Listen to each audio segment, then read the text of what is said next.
Vietnam gave us golden bridges above the clouds, lantern-lit rivers at night, and some of the most unforgettable moments we've had while traveling.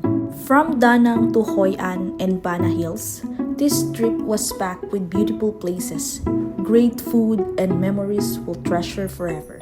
Hello everyone, welcome back to my channel. If you're new here, I'm May, and I love sharing travels, experiences, and a little moments from every journey. For this trip, we will be exploring one of the most beautiful destinations in Southeast Asia, Vietnam.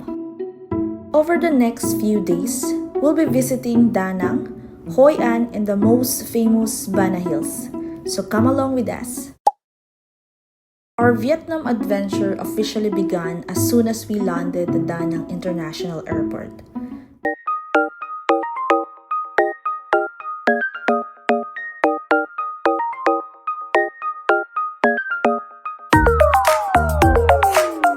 After meeting our local guide, we headed straight to our hotel, Magnolia Hotel Da Nang, to check in and freshen up.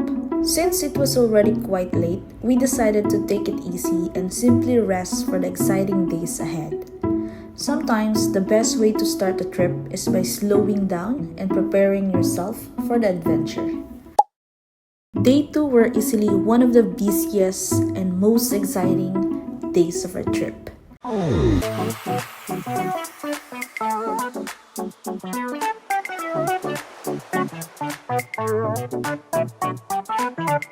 After breakfast, our first stop was Linh Ong Pagoda, home to the towering Lady Buddha, the tallest statue of its kind in Vietnam.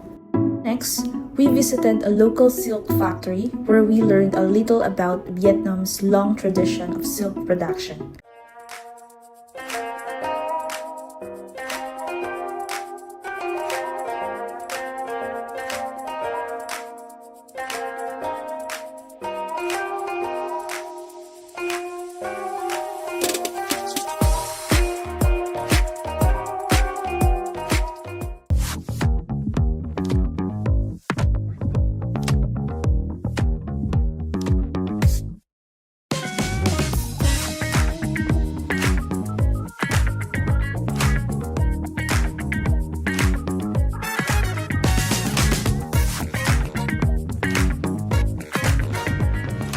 After lunch, we made our way to Hoi An. Our first activity there was the Bay Mau Coconut Forest, where we finally got to experience riding the famous basket boats.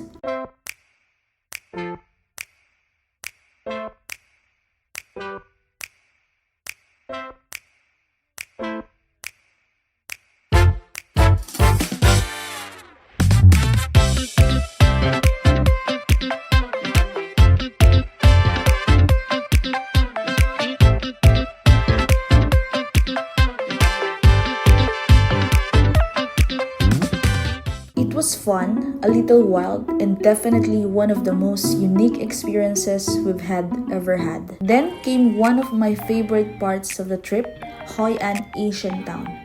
Recognized as a UNESCO World Heritage Site, Hoi An is known for its beautifully preserved architecture, colorful lanterns, and rich trading history dating back hundreds of years. We explored its charming streets, and as the sun began to set, the entire town transformed into something truly magical. And of course, we couldn't live without taking a boat ride along the Tu Bon River and releasing lanterns into the water.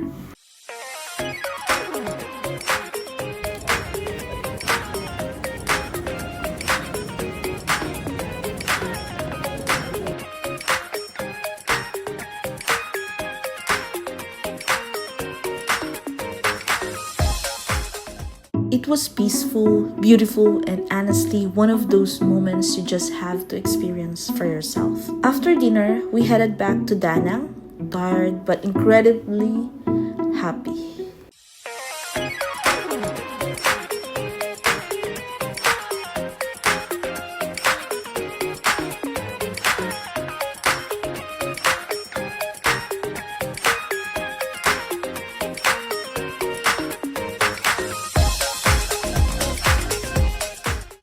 Day entry was all about one of the Vietnam's most famous attractions, Ban Hill.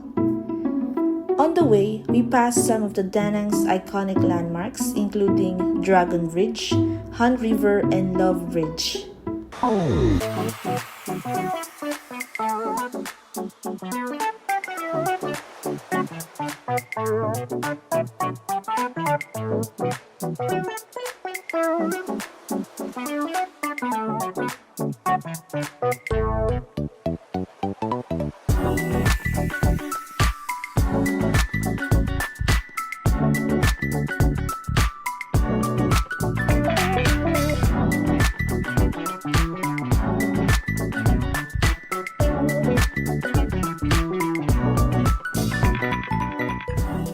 Then it was finally time to head up the mountain. The cable car ride alone was already an experience.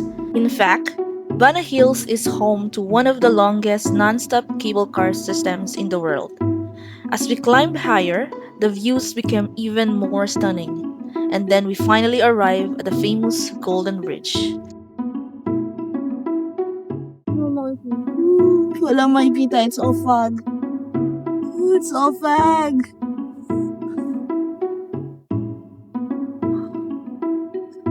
Walang makikita lang. Wala.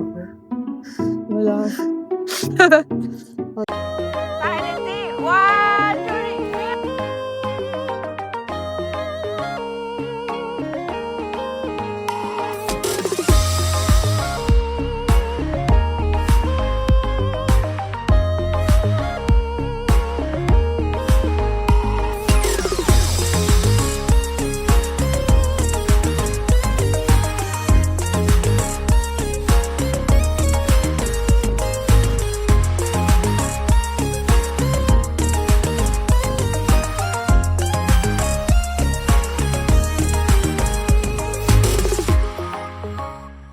Nandito tayo ngayon sa Bana Hills and nandito kami sa room namin.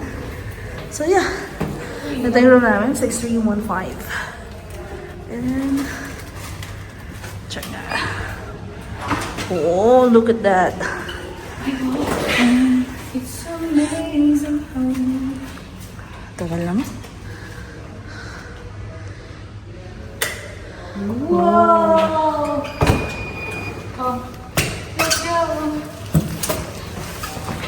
Oh, nice. We're in Hogwarts. We're in Hogwarts. Let's check this one. Oh, let's see the natin. Let's see the balcony.